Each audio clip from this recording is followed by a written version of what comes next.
ومن سيئات أعمالنا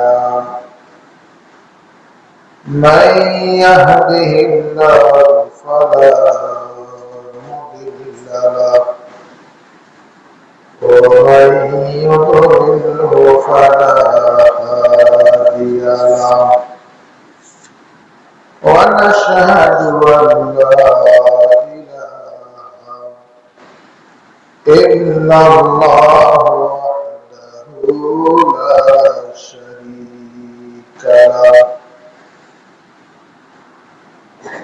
ونشهد أن سيدنا ونبينا وشفيعنا وحبيبنا وأولانا ومولانا محمد وعلى آله وأصحابه وبارك وسلم. أما بعد فأعوذ بالله من الشيطان الرجيم.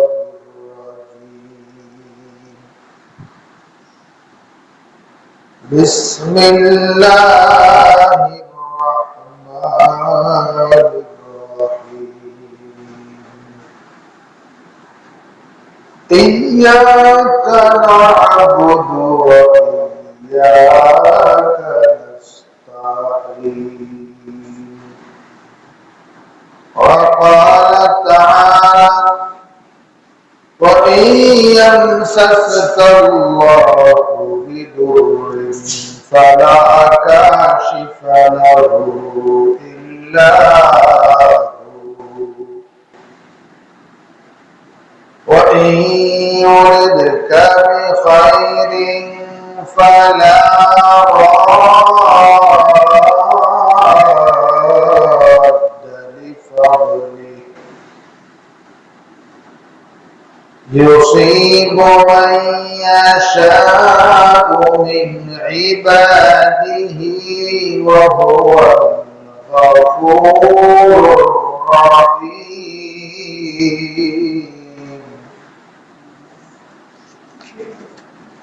صدق الله العظيم. قال رسول الله صلى الله عليه وسلم: المسلم كجسد واحد إن اشتكى عينه اشتكى كله وإن اشتكى رأسه اشتكى كله أو كما قال عليه الصلاة والسلام.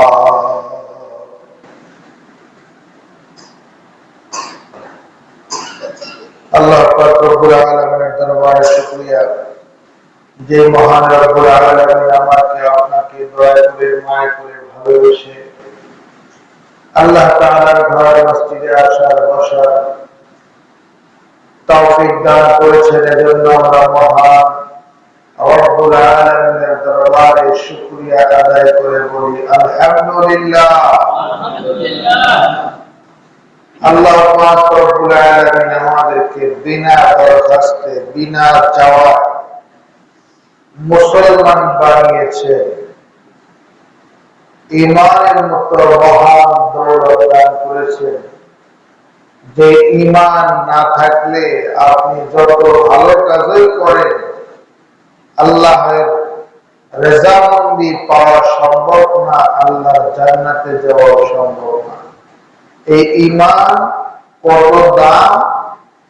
দুনিয়া এবং দুনিয়ার মধ্যে যাহা কিছু আছে, সাত তরক আসমান জমিন যদি একদিকে রাখা হয় আর ঈমানকে যদি এক পাল্লায় রাখা হয়, সাত তরক আসমান জমিনের ধন সম্পদ সমস্ত ভালো কাজ থেকেও ঈমানের দাম আল্লাহ তাআলার কাছে সবচেয়ে বেশি। বলেন সুবহানাল্লাহ।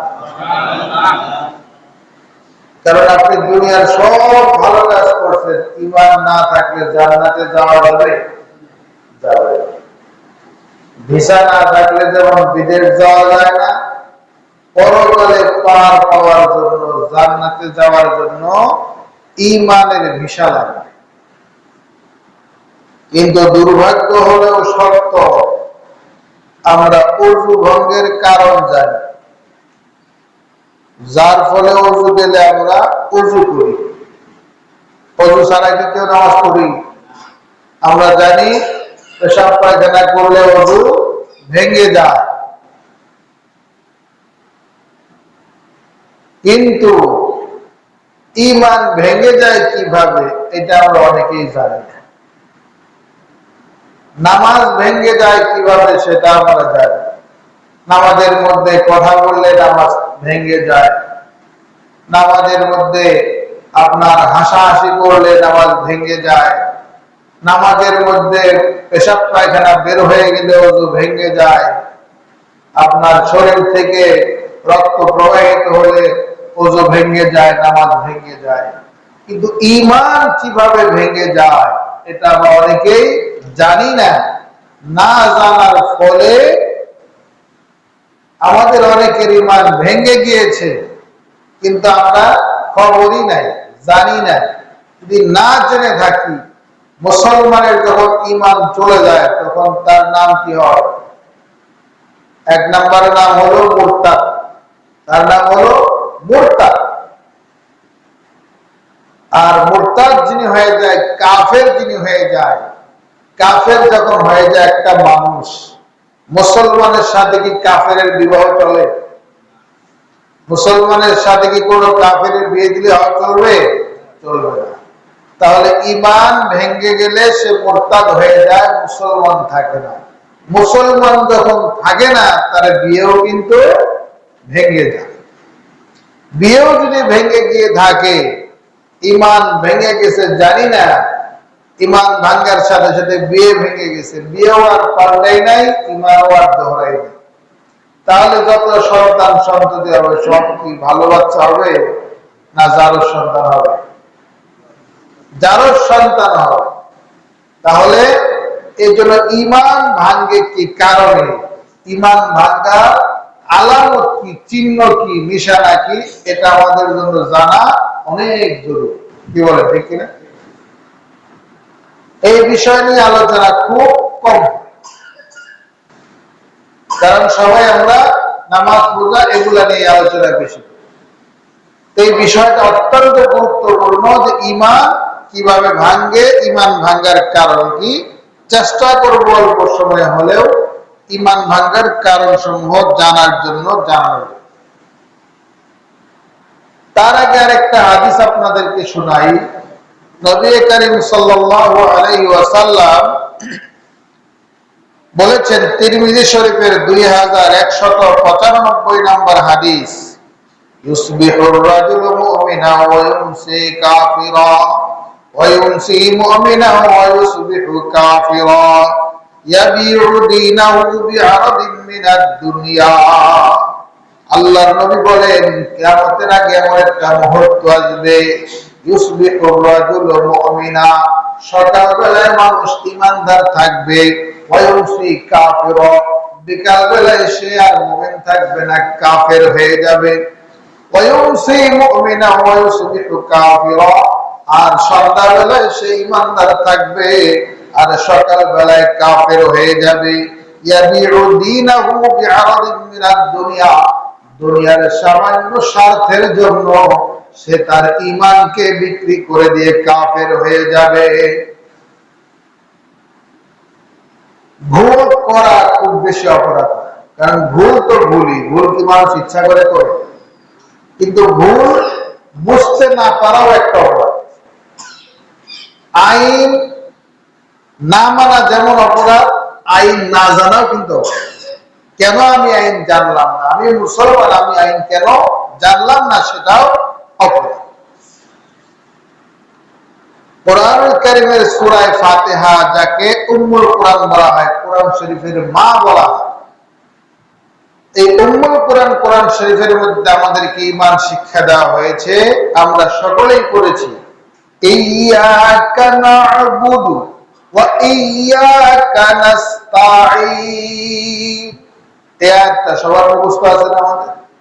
সবারই তো আছে সূরা ফাতিহা আয়াত ইয়্যাকা না'বুদু ওয়া ইয়্যাকা নাস্তাঈন। এর অর্থ হলো ইয়্যাকা না'বুদু, হে আল্লাহ আমরা কারো গোলামি করি না, কারো দাসত্ব করি না, একমাত্র কেবলমাত্র আপনার গোলামি করি, আপনার দাসত্ব করি, আপনারই ইবাদত করি। ইয়্যাকা না'বুদু, একমাত্র আপনারই গোলামি করি, আপনারই ইবাদত করি, অন্য কারো ইবাদত করি না। ওয়া ইয়্যাকা নাস্তাঈন, এবং দুনিয়ার কারো কাছে আমরা মুখাপেক্ষী না, কারো কাছে কোনো কিছু চাই না। আমার একটা জুতার ফিতা ছিঁড়ে গেল, আমি চাই আল্লাহ তাআলার কাছে। ইয়্যাকা নাস্তাঈন, হে আল্লাহ আপনার কাছে সাহায্য চাই, অন্য কারো কাছে চাই না। এটার নাম হলো ঈমান। এটার উল্টা যখন আমাদের থেকে প্রকাশ পাবে, ঈমান ভেঙে যাবে, ঈমান ভেঙে চুরমার হয়ে যাবে। কিভাবে ভেঙে চুরমার হয়ে যাবে? কোরআন শরীফের মধ্যে আমরা আরো স্বীকারোক্তি দিয়েছি, কুল ইন্না সলাতি, নিশ্চয় আমার নামাজ, ওয়া নুসুকি, আমার কুরবানি, ওয়া মাহইয়ায়া, আমার জীবন, ওয়া মামাতি, আমার মরণ, লিল্লাহি রাব্বিল আলামিন, একমাত্র আল্লাহ তাআলার জন্য। সূরা ফাতিহার মধ্যে স্বীকার করলাম, অন্য আয়াতের মধ্যে স্পষ্ট হয়ে ঘোষণা দিলাম যে সবকিছু আপনার জন্য। কিন্তু যখন আমরা গায়রুল্লাহর ইবাদত করা শুরু করব, গায়রুল্লাহর ইবাদত করা শুরু করব, আল্লাহকে ইবাদত করব না, তখন ওই মানুষ আর ঈমানদার থাকতে পারে না, সাথে সাথে বেঈমান হয়ে যায়। বলেন নাউযুবিল্লাহ। কি বলবো, বলার ভাষা নাই। আজকে সকালে ফেসবুকে ঢুকছি, এক বক্তার ওয়াজ শুনলাম, সম্ভবত চট্টগ্রামের হবে, সুন্নি বক্তা, যারা নিজেদেরকে সুন্নতের দাবিদার মনে, অর্থাৎ তারা একদল লোক চট্টগ্রামে দেখবেন, এরা বেশিরভাগ মাজার ভক্ত। এরা মাজার ভক্ত, এবং মাজারে যারা শুয়ে আছে পীর ভক্ত লোক বেশি। তো পীরের ভক্ত হইতে হইতে এমন ভক্ত হইতে হইতে তারা এক সময় বলছে, কয় আল্লাহ রসুল মানি না, এতে যদি আমার জাহান্নামে যাওয়া লাগে যাব, তবু আমরা আমার পীরকে ছাড়বো। বলেন নাউযুবিল্লাহ। আল্লাহ রাসূলের ভালোবাসা তারা চায় না, পীরের ভালোবাসা চায়। এরকম ভাবে দেওয়ানবাগি, রাজারবাগি, এরকম ভাবে কিছু লোক আছে, আপনি আপনার পীরকে ভালোবাসেন, কিন্তু যার যতটুকু স্টেজ তাকে ততটুকু ভালোবাসেন। আপনি যদি মায়ের চেয়ে শাশুড়িরে বেশি ভালোবাসেন, এটা তো সুসন্তান না। আপনার মা আপনার শাশুড়ির উপর অবস্থা,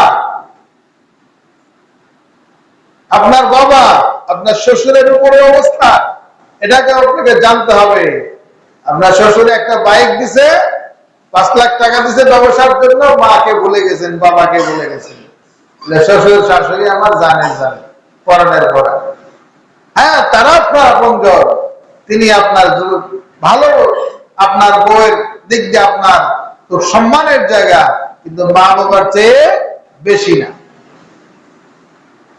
তো আপনার পীরকে আপনি ভালোবাসেন, কিন্তু আপনার পীরকে ভালোবাসতে গিয়া আপনি নবী রাসূলকে তোয়াক্কা করলেন না, আপনি আল্লাহকেও ভুলে গেলেন।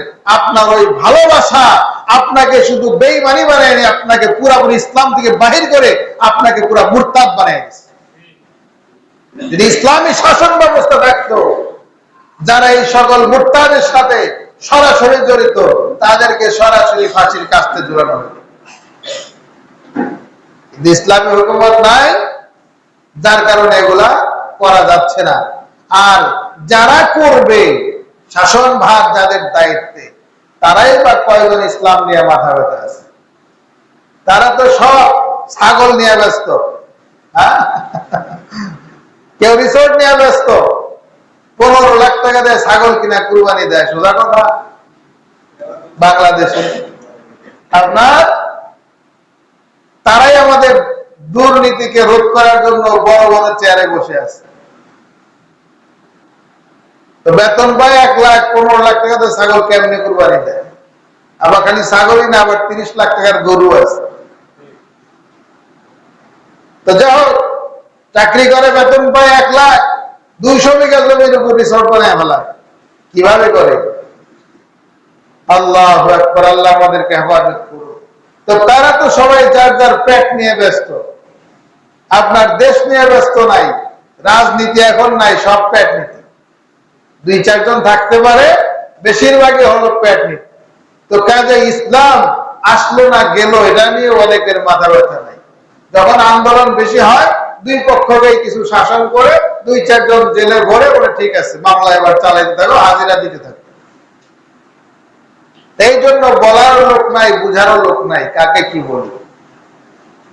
বেশি বলার যোগ্যতাও আমার নাই, বললেও সমস্যা। কারণ যেটা আমি পরিবর্তন করতে পারবো না, সেখানে আমার মাথা ব্যথা করে লাভ নাই। মাথা ব্যথা করলে মাথাই থাকবে না। আল্লাহু আকবার। আরেকটা দেখলাম, পীর ভক্ত হইতে হইতে সে লিখে দিচ্ছে যে মরণকালে আমার কপালে লিখে দিও কেবলা বাবার নাম। নাউযুবিল্লাহ মিন যালিক। তো পীর সাহেবের নাম মরণকালে তার কপালে লিখে দিও। কালেমার সাথে পৃথক, সেটা চায় না। তাহলে এটা কিসের সাথে সাংঘর্ষিক? সরাসরি এই কথার সাথে। ইয়াকা না'বুদু, সূরা ফাতিহার মধ্যে অঙ্গীকার করলাম, আল্লাহ আমরা কারো গোলামি করি না, একমাত্র আপনার গোলামি করি, আপনার ইবাদত করি। কিন্তু মুখে বললাম আল্লাহ আপনার ইবাদত করি, আর কাজে কর্মে বললাম যে না, আল্লাহ মানি না, রাসূল মানি না, পীর সাহেব আমার সব। তাহলে আপনার দুনিয়াও শেষ, পরকালও শেষ। আল্লাহ পাক রব্বুল আলামিন বলেন, وَمَن يَبْتَغِ غَيْرَ الْإِسْلَامِ دِينًا فَلَن يُقْبَلَ مِنْهُ। ইসলাম ব্যতীত যে অনিসলামিক কার্যকলাপকে যে ইসলাম মনে করে, যে জিনিসটা ইসলাম না, ওই জিনিসটাকে যদি মানুষ ইসলাম মনে করে, ওইটা কি আল্লাহর কাছে গ্রহণযোগ্য হবে? হবে? হবে না। যেমন আপনার কাজ হলো মসজিদে এসে, জুমার দিন এসে আপনার 2 রাকাত জুমার নামাজ আদায় করা, খুতবার সময়। আপনি এটা না করে আপনি জুমার সময় মসজিদের পাশ দিয়ে গেলেন, আর আপনি হাত জায়গায় একদম আপনি হিন্দুদের মতো নমন করলেন, ভক্তি দেখাইলেন, বলে আমার অন্তর ঠিক আছে। আপনার ওইটা কোনো ইসলাম না, আপনার ওইটা কোনো কাজে লাগবে না। কাজ করতে হবে আপনাকে। ইয়াকা না'বুদু ওয়া ইয়াকা নাস্তাঈন। 2 নম্বর আয়াতে আমরা বলেছি, আয়াতের শেষ অংশে আল্লাহ আর কারো কাছে সাহায্য চাই না, কারো মুখাপেক্ষী আমি না। আয় আল্লাহ, আপনার মুখাপেক্ষী, আপনার কাছে আমরা সাহায্য চাই। কিন্তু আল্লাহর কাছে সাহায্য চাই, এটা সূরা ফাতিহার মধ্যে আমরা অঙ্গীকার করলাম। কিন্তু এদিকে আপনার মাজারে যে বললাম, বাবা একটা ছেলে দাও, তাহলে কি হইল? হ্যাঁ, আপনার পীর ফকিরের কাছে গিয়ে গেলাম, বাবা একটা ছেলে দাও। হ্যাঁ, অমর কবিরাজের কাছে গিয়ে গেলাম, বাবা একটা ছেলে দাও, হবে? হবে না। তাহলে চাওয়ার কথা আল্লাহর কাছে, আমি চাইলাম মাখলুকের কাছে, তাহলে আমি ইসলামকে মানলাম না। প্রকারান্তে কি করলাম? আমার ঈমানটাকে নষ্ট করে ফেললাম। আর ঈমানটাকে নষ্ট যখন করলাম, আমি মুরতাদ হয়ে গেলাম। এবার দেখেন কত ভয়াবহ অবস্থা। শুধু এইটার রেজাল্ট বলতেছি যে আমি আল্লাহর কাছে চাইলাম না, পীরের কাছে চাইলাম। আমি আল্লাহকে ভালোবাসলাম না, শুধু পীরকে ভালোবাসলাম, রসুলকে ভালোবাসলাম না, পীরকে ভালোবাসলাম। বাহ্যিক ভাবে আপনি পীরের মহব্বত করেন, সেবা করেন, আপনার পীর খুব খুশি, কিন্তু আপনার এই কাজে কি আল্লাহ খুশি হবে? আল্লাহ যখন খুশি না, আপনার এই ভ্রান্ত বিশ্বাসের কারণে আপনার ঈমান কি আছে না গেছে? ঈমান আছে না গেছে? ঈমান চলে গেছে। ঈমান যখন চলে গেছে, আপনার বউয়ের সাথে আপনার বিবাহ কি ঠিক আছে না ভেঙে গেছে? ভেঙে গেছে, তাহলে আপনার মধ্যে যদি সেই অনুভূতি না আসে যে আমার ওযু ভাঙে গেলে আমি ওযু করি, পায়খানা পেশাব করার পর ওযু করি, কিন্তু আমি যেই কাজ করার কারণে আমার ঈমান ভেঙে গেল, আমার তো এখন কালেমা পড়ে ঈমান দোহরাইতে হবে, আমার তো এখন বিবাহকে নতুন করে পড়াইয়া বিবাহকে দোহরাইতে হবে, বিবাহকে দোহরাইতে হবে। এই জন্য অনেক মানুষ আছে যাদের আকীদা বিশ্বাস ভ্রান্ত হওয়ার কারণে তাদের বিবাহ নষ্ট হয়ে গেছে। যদি নষ্ট হয়ে থাকে, আমি বলি এত জানাজানি করতে যেহেতু লজ্জা আপনার, গোপনে আমাদেরকে দাওয়াত করে যাইয়া বিয়া করাই দিয়া, তবু হালাল ভাবে সংসার করে। কারণ বিয়ে যদি ফাসেদ হয়ে থাকে, নষ্ট হয়ে থাকে, তাহলে তো আপনাদের ঘর সংসার হারাম, ওখান থেকে তো শান্তি পাওয়া সম্ভব নয়। হারামে আরাম, এটা হচ্ছে গায়রুল্লাহর ইবাদতের মাধ্যমে ঈমান নষ্ট হয়ে যায়। 2 নাম্বার, রুবুবিয়্যার ক্ষেত্রে শিরিক। রুবুবিয়্যার ক্ষেত্রে শিরিক মানে হচ্ছে আমাদের পালনেওয়ালা কে? আল্লাহ। আমাদের ভালো মন্দ সব কার পক্ষ থেকে হয়? আল্লাহর পক্ষ থেকে। সূরা ইউনূসের মধ্যে আল্লাহ পাক রব্বুল আলামিন বলেন, ওয়া ইয়ামসাসকাল্লাহু বিদুররিন ফালা কাশিফা লাহু ইল্লা হু ওয়া ইউরিদকা বিখাইরিন ফালা রাদ্দা লিফাদলিহি ইউসিবু বিহি মান ইয়াশাউ মিন ইবাদিহি ওয়া হুয়াল গফুরুর রহিম। আল্লাহ পাক রব্বুল আলামিন বলেন, ওয়া ইয়ামসাসকাল্লাহু বিদুররিন, যদি কোনো কারণে আপনার কোনো কিছু অনিষ্ট হয়ে যায়, আপনার বাড়ি ঘরে আগুন লেগে পুড়ে যায়, অথবা কোনো দিক দিয়ে অসুস্থ হয়ে ক্ষতিগ্রস্ত হয়ে যান, ফালা কাশিফা লাহু ইল্লা হু, আপনার এই সমস্যা থেকে দুনিয়ার কেউ বাঁচাইতে পারবে না, বাঁচানোর মালিক কে? আল্লাহ। আল্লাহ যদি বাঁচায়, দুনিয়ার কেউ ফিরাইতে পারে। কিন্তু আমরা বিপদে পড়লে আমরা আল্লাহকে ডাকি না, আল্লাহকে না ডেকে শুধু আমরা বলি অমুকের কারণে এই সমস্যা, তমুকের কারণে সমস্যা, অমুকের কারণে আমি আগাইতে পারলাম না, তমুকের কারণে আমি পিছাইতে পারলাম, বলি কিনা? হ্যাঁ, কিন্তু সমস্যা আমার নিজের মধ্যে। এই সমস্যার সমাধান চাইতে হবে আল্লাহর কাছে, যেহেতু আল্লাহ পাকের পক্ষ থেকে এই সমস্যা আসে এবং দূর করার মালিকও তিনি। এর আগেও বলেছিলাম, একটা উদাহরণ দিই। যদি আপনার জীবনে চতুর্দিক থেকে তীর আসে, তাহলে ফিরানোর পদ্ধতি, আপনি একটা জায়গায় দাঁড়িয়ে আছেন, আপনার ডান দিকেও তীর আসতেছে, বাম দিকেও তীর আসতেছে, উপর থেকেও আসছে, নিচ থেকেও আসতেছে, চতুর্দিক থেকে গেলে আঘাত আর আঘাত। তাহলে এমন অবস্থায় যদি আপনি বাঁচতে চান, বাঁচার পথ কি? বাঁচার পথ আছে? যদি চতুর্দিক থেকে আসে, আছে? নাই। কিছু তো আপনার কষ্ট করতেই হবে। তবে হ্যাঁ, বাঁচার একটা পথ আছে, একটা পথ আছে। যিনি তীর নিক্ষেপ করতেছে, যদি দৌড় দিয়ে অথবা হাত জাগে কোনোভাবে তার সাথে একটু সারেন্ডার হতে পারে, যে ভাই আমি সারেন্ডার, হাত তুলে সেনাবাহিনী এরকম সারেন্ডার হয় না, বলে আমি সারেন্ডার হয়ে গেছি, তীরটা চালায়। যদি আপনার অনুভূতি প্রকাশ করতে পারেন, খুশি হয়ে যায়, বন্ধ করে দেয়, তাহলে বেঁচে যাবে। এই একটা পদ্ধতি। আর দ্বিতীয় আরেকটা পদ্ধতি হলো যে ঠিক আছে, তীর আসতেছে, আপনি দৌড় দিয়ে যিনি তীর ছুটতেছে চতুর্পাশ থেকে একজনের পিঠের সাথে যে অ্যাটাক লাগে, কারণ উল্টা দিকে তো আর তীর ছোড়া যায় না, আপনি তার পিঠের সাথে আপনার পিঠ লাগে, আপনি উল্টা দিকে রইলেন, তাহলেও আপনার বাঁচা সম্ভব।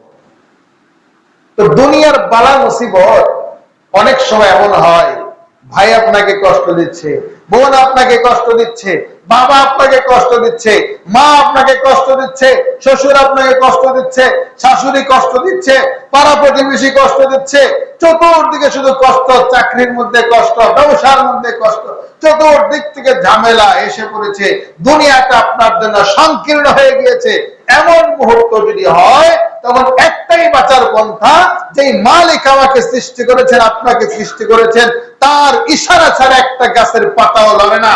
সুতরাং আমার কোন পাপের কারণে হয়তো বিপদ আসছে, আপনি তাড়াতাড়ি আল্লাহর কাছে সারেন্ডার হন। আল্লাহ, আমি সারেন্ডার হলাম, আস্তাগফিরুল্লাহ, আয় আল্লাহ আপনি আমাকে মাফ করে দেন। আর আল্লাহ পাক রব্বুল আলামিন যদি বলে চতুর্দিকের এইগুলো আমি বন্ধ করে দিলাম, সাথে সাথে আপনি মুক্তি পেয়ে যাবেন। ঠিক আল্লাহ নবী ঘরের মধ্যে শোয়া, কাফেররা ফোন দিয়ে আসছে সকাল বেলায় ঘর থেকে বের হইতে দেরি, নবীজিকে মারতে তারা দেরি করবে না, এই প্ল্যান প্রোগ্রাম করছে হযরত আলী রাদিয়াল্লাহু তাআলা আনহু ঘরের মধ্যে, আর আল্লাহ নবী ঘরের মধ্যে। এখন এই অবস্থায় চতুর্পাশে যখন কাফেররা ঘেরাও দিচ্ছে, তখন চিন্তা করলেন কি করা যায়। আল্লাহ পাক রব্বুল আলামিন বললেন, ওগো নবীজি আপনি চিন্তা করবেন না, আপনার ঘরেই দেখেন বালু বালু আছে, বালু এক মুষ্টি বালু হাতে নেন, এক মুষ্টি বালু হাতে নেন। বালু হাতে নিছে আল্লাহ নবী, বলে আপনি এই বালুটা আপনি ছিটা দেন। ওমা রামাইতা ইয রামাইতা ওয়ালাকিন্নাল্লাহ রামা। ওগো নবীজি আপনি বালুটাকে ছুঁড়ে মারেন, এবার আপনি ঘর থেকে বের হয়ে যান। আল্লাহর নবী ঘর থেকে বের হয়ে যায়। আলী রাদিয়াল্লাহু তাআলা আনহুকে ঘরের মধ্যে সুন্দর করে বিছানায় শোয়া রাখছে। আল্লাহর নবী ঘর থেকে বের হয়ে গেছে। বের হওয়ার পরে দেখে ঘরের চতুর্পাশে কাফেররা শুধু চোখ ডলতেছে। আল্লাহর নবী বের হয়ে চলে গেছে, কাফেররা চোখ ডলতে ডলতে আল্লাহর নবী দূরে যাওয়া শেষ। এবার কাফেররা যখন চক্ষু খুলেছে, চক্ষু খোলার পরে ঘরের ভিতর উকি দিয়ে দেখে, বলে না অসুবিধা নাই, আমরা ঠিক পয়েন্টে আছি, মুহাম্মদ ঘরের মধ্যে আছে। কিন্তু আসলে কি আছে না বের হয়ে গেছে, বিছানায় তো আলী রে শোয়া রাখছে। এই জন্য বাঁচানোর মালিক একমাত্র আল্লাহ।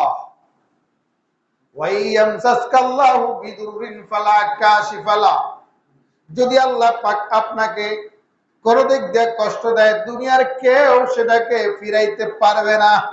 ফিরানোর মালিক একমাত্র আল্লাহ।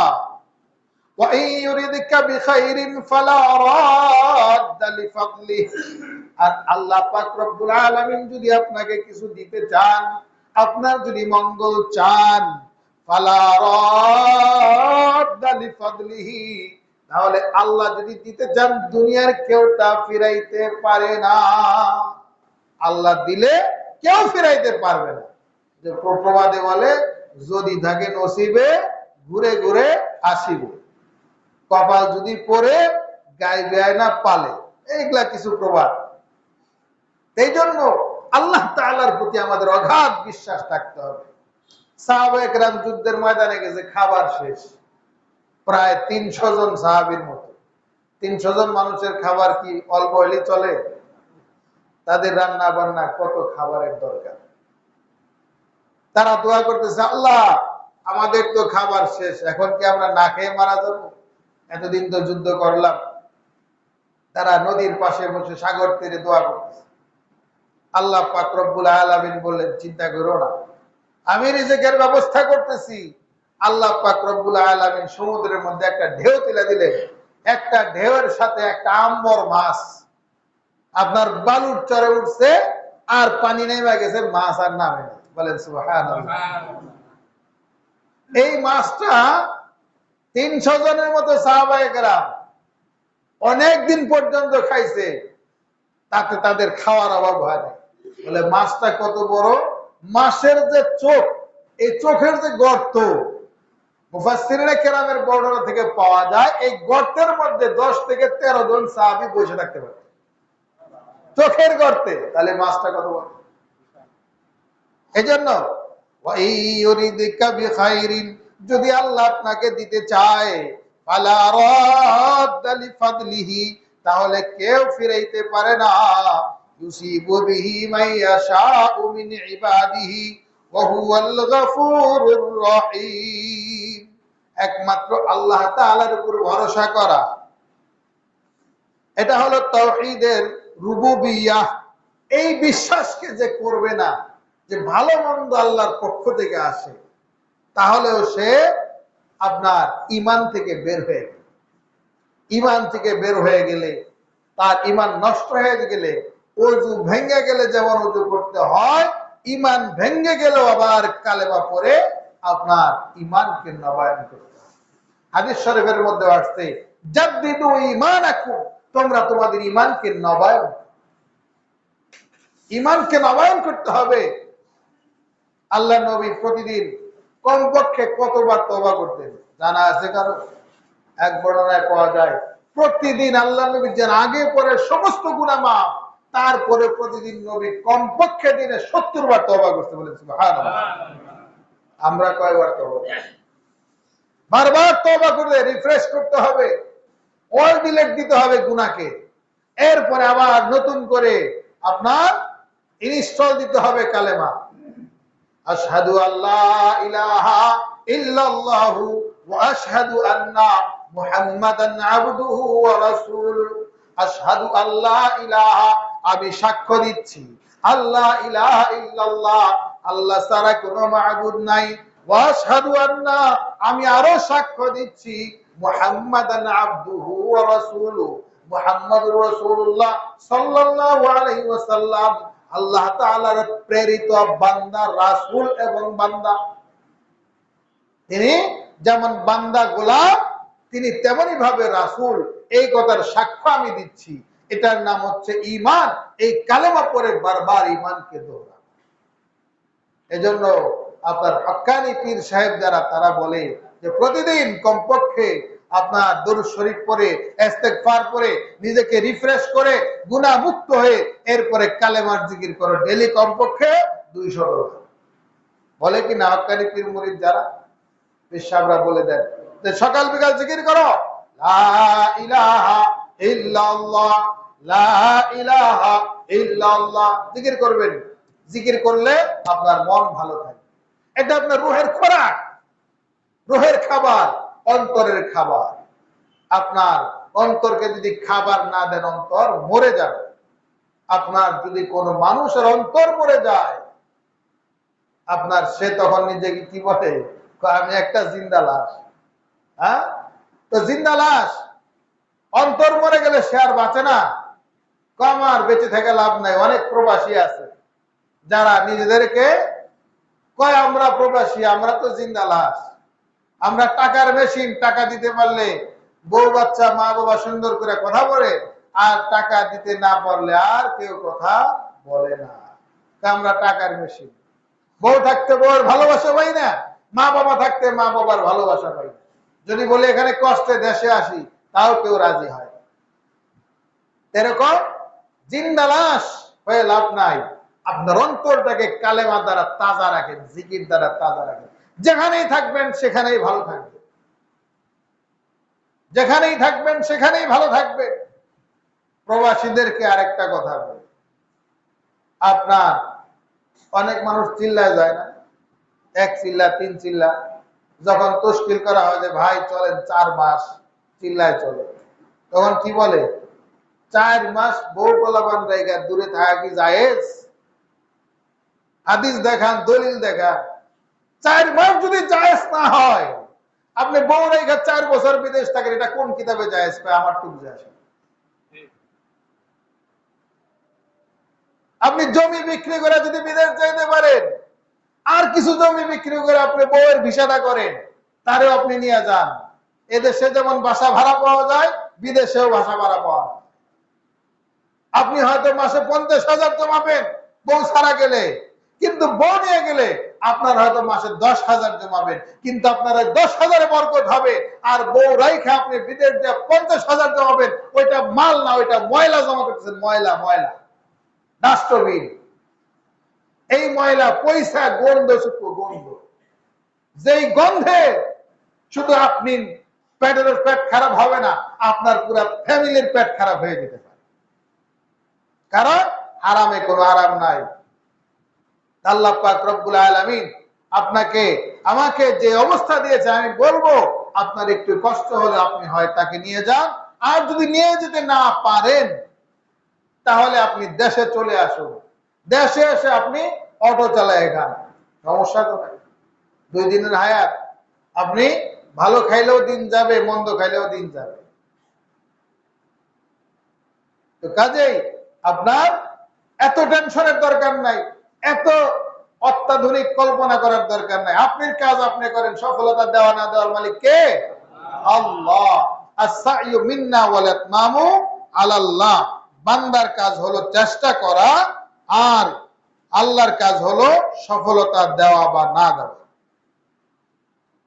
3 নাম্বার হচ্ছে ঈমান নষ্ট হওয়ার কারণ দ্বীনের অকাট্য কোন বিধানকে অস্বীকার করা। দ্বীনের অকাট্য কোন বিধানকে অস্বীকার করা।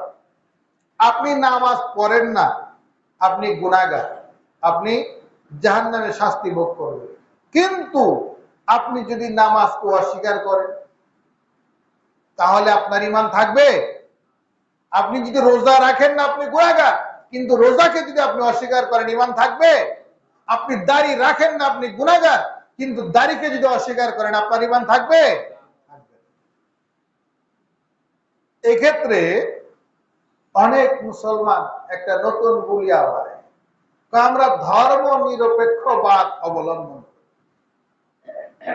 ধর্ম নিরপেক্ষ বলতে কি বোঝায়? আমি হিন্দু ধর্মও যেমন মনে করি, ইসলামও তেমন মনে করি, এর নামই তো নিরপেক্ষ না। কোন ধর্মের পক্ষ না, যার যা আছে সে তেমনি। এই ধর্ম নিরপেক্ষবাদ তার মানে কি? আল্লাহ এবং রসুলকে ভালোবাসতেও পারি, নাও বাসতে পারি। কথার হিসাবে এরকম আসে না? যে আল্লাহ রসুলকে যে ভালোবাসে তাতেই বা কি আসে যায়, আর আমি না বাসলেই বা কি আসে যায়। এইটার নাম হলো ধর্ম নিরপেক্ষবাদ। আমি কোরআনের পক্ষেও না, হাদিসের বিপক্ষেও না। আমি কোরআনের পক্ষেও না, বিপক্ষেও না। দুইটা কি হয়? রাত আর দিন দুইটা কি একত্র হবে? সারা জীবন চেষ্টা করলে দুইটা যেমন একত্র হবে না। ইসলামের পক্ষেও থাকবেন না, বিপক্ষেও যাবেন না, দুইটা কখনো এক হতে পারে না। হয় আপনি ইসলামের পক্ষে, না হয় বিপক্ষে। যদি পক্ষে থাকেন তাহলে নিরপেক্ষ না, আপনি ধর্মপক্ষবাদ। আর যদি পক্ষে না থাকেন তাহলে আপনি বিপক্ষে, আপনি বেঈমান। দুইটাকে একত্রে নিরপেক্ষতার কোনো সুযোগ নাই। ধর্ম নিরপেক্ষ মানেই হচ্ছে কুফরি মত। সুতরাং আমরা ধর্ম নিরপেক্ষতায় বিশ্বাস করতে পারি না। 6 নাম্বার হলো দ্বীনের কোন বিধানকে অপছন্দ করা। ইসলামের কোন বিধান নিয়ে যদি আপনার মনে হয় যে এই জিনিসটা আমার অপছন্দ, তাহলেও আপনার ঈমান শেষ। যেমন অনেকেই বলে ইসলাম পুরুষদেরকে বাবার সম্পত্তি দেওয়া হয়েছে 2 ভাগ, আর মেয়েদেরকে দেওয়া হয়েছে 1 ভাগ। এই বন্টনটা আমার কাছে পছন্দ না। অনেকেই বলে কিনা এটা আল্লাহ কি করছে, এই কয়টা ইনসাফ ঠিক করে। যদি কেউ বলে এটা আমার পছন্দ না, তাহলে আপনি কোরআনের উপর সন্দেহ নিয়ে আসলেন, আল্লাহর বিধানের উপর সন্দেহ নিয়ে আসলেন। আপনার ঈমান নাই। আপনাকে এখনই কালেমা পড়তে হবে, এখনই আপনার বিবাহকে নতুন করে নবায়ন করতে হবে। এই জন্য আপনার ইসলামের কোন বিষয়কে অপছন্দ করা যায় না। যেমন আরেকটা বিষয়, অনেকেই যুক্তি দেয় ফরজ গোসল হলে পুরা গোসল কেন করতে হবে? নাপাক হয়েছে আপনার মাত্র একটা অঙ্ক, পুরা কেন গোসল করতে হবে? অজু করছে, পায়খানা পেশাব করছে, তাহলে তার অল্প একটু জায়গা নাপাক হয়েছে, পুরা অজু কেন করতে হবে? অনেকেই যুক্তি দেয় কি দেয়। এটা যদি আপনার অপছন্দ হয়, আপনি জীবনে অনেক কিছুই বোঝেন না, মনে করেন যে ইসলামের সবকিছু আমার বোঝা আসবে না, আগেও আসে নাই, এখনো আসে নাই, ভবিষ্যতেও আসবে না, সুতরাং ওটা আমার অজ্ঞতার মধ্যে রেখে দিলাম, আল্লাহ যা বিধান করেছে সেটা আমি মানব। এখন আপনাকে বলতে হবে। আপনি এখানে যদি বলেন এটা আমার অপছন্দ, তাহলে আপনার ঈমান শেষ। আপনাকে কালেমা পড়ে এবার ঈমানকে নবায়ন করতে হবে। এই জন্য আপনার আরেকটা বিষয় হলো ঈমান নষ্ট হওয়ার কারণ আল্লাহ, রাসূল, ইসলামকে নিয়ে ঠাট্টা বিদ্রূপ করা। আল্লাহ, রাসূল এবং ইসলামের কোন বিধিবিধানকে নিয়ে ঠাট্টা বিদ্রূপ করা। যেমন আপনার বোরকা নিয়ে ঠাট্টা করে, অনেকে বোরকা নিয়ে ঠাট্টা করে যে বোরকা পরা মহিলারা ভালো না। আপনার এখন এখানে আমি বলবো, কেউ যদি তার অপরাধ ঢাকার জন্য বোরকাকে বানায়, উসিলা বানায়, সে কি আসলে পর্দাওয়ালা না আসলে বেপরদার লোক? কেউ দাড়ি টুপি জুব্বা পরে মসজিদে এসে যদি জুতা চুরি করে, তাহলে কি বলবেন সব মুসল্লি জুতা চোর? বলা যাবে? মুসল্লি কোনদিন জুতা চুরি করতে পারে না, কিন্তু চোর মুসল্লির বেশ ধারণ করে জুতা চুরি করে।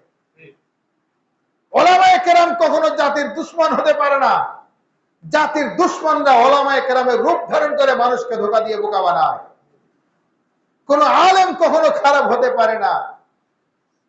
শয়তান প্ররোচনা দিয়ে অথবা কাউকে মুনাফিক মার্কা আলেম বানিয়ে তাকে দিয়ে প্রতারণা করা। আপনি শুনলে আশ্চর্য হবেন, আমরা যেমন কোরআন হাদিস পড়ি মাদ্রাসায়, এরকম ভাবে খ্রিস্টানদেরও মাদ্রাসা আছে।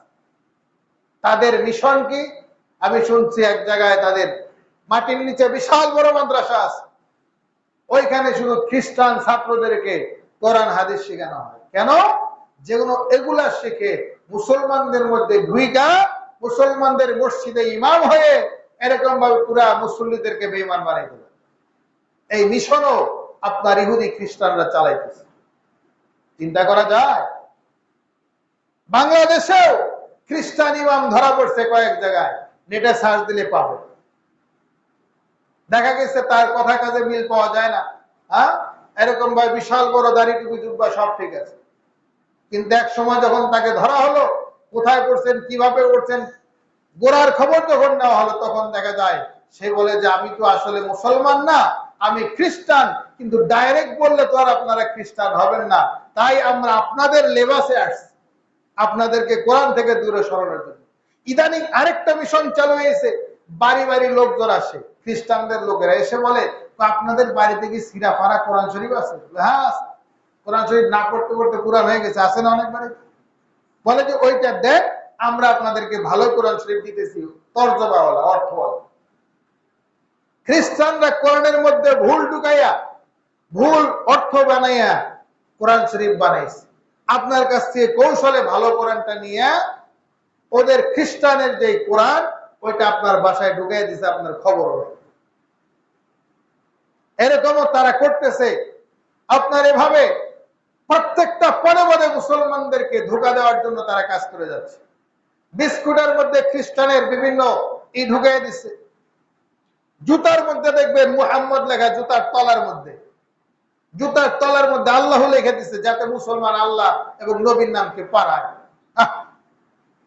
এরকম ভাবে জায়নামাজের মধ্যে মূর্তির ছবি দিয়ে দিচ্ছে। জায়নামাজ বিক্রি করতেছে, আমরা নকশাও খেয়াল করি না, অথচ অনেক জায়নামাজ খেয়াল করলে দেখবেন ওখানে মূর্তির ছবি দিয়ে আপনার বানিয়ে দিচ্ছে। এরকম ভাবে পদে পদে মুসলমানদেরকে ঈমান থেকে দূর করার জন্য খ্রিস্টানরা বিজাতিরা চেষ্টা করে যাচ্ছে। আল কুফরু মিল্লাতুন ওয়াহিদা, সমস্ত কুফরি শক্তি এক, মুসলমানদেরকে ধ্বংস করার জন্য। এজন্য মুসলমানদেরকে সচেতন হইতে হবে, মুসলমানদেরকে কোরআন হাদিস নিয়ে গবেষণা করতে হবে, মুসলমানদেরকে প্রতিদিনই তার ঈমানকে নবায়ন করতে হবে, ঈমানের কথাগুলো শুনতে হবে। আমরা জুমার নামাজে আগে আসতে চাই না, সারা মাস তো সারা সপ্তাহ আমাদের কোরআন চর্চা হয়। সারা সপ্তাহ যে আমরা থাকি, আমাদের হাদিসের চর্চা হয় কয়েকজনের বাসায়? শুক্রবারে আমরা শুধু আসি, ওই খুতবা রাগ দিয়ে আসেন। 12:30টার সময় মুসল্লি পাওয়া যায় না, 8-10 জন মুসল্লি। 1:45টার সময় মুসল্লি পাওয়া যায় না, 1টা যখন বাজে তখন আপনারা আসেন। কেন? সারা সপ্তাহ আপনি কিভাবে চলবেন? ভিতরে কিছু ঢুকান, আপনার আত্মার কিছু খোরাকের জন্য আসেন, আগে আসেন, কিছু খোরাক নেন। এগুলো আপনার ইসলাম এবং দ্বীন আপনার অন্তরকে তাজা রাখবে, আপনার ঈমানকে মজবুত রাখবে, কুফরি শক্তি আপনাকে নষ্ট করতে পারবে না। আল্লাহ পাক রব্বুল আলামিন প্রত্যেক জুমায় আমাদেরকে আযান হওয়ার সাথে সাথে এমনকি 12টার সময় মসজিদে আসার তৌফিক দান করেন। সকলে বলেন আমিন। ওয়া আখিরু দাওয়ানা আলহামদুলিল্লাহি রাব্বিল আলামিন। আমরা যারা সুন্নাত পড়ি নাই, সুন্নাত পড়ে নিই ইনশাআল্লাহ।